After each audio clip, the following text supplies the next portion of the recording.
Hi guys! Yan ang huli natin guys. Buhay na buhay pa ang kanduli.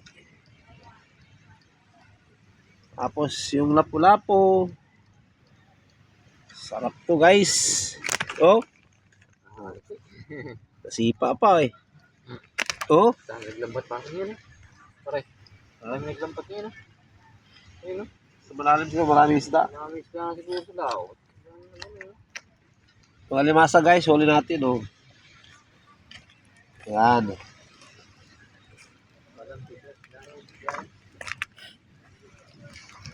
Ayan lang huli natin eh.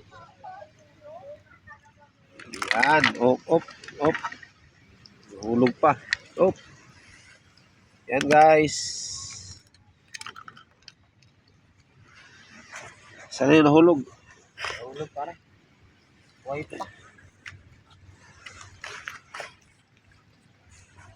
Lalagyan na ng gata yung limasag 4 na piraso. Hati-hatiin. Okay na. Sold na. Ito masarap. Guys, oh. Lapu-lapu. Tsaka ito. Kanduli.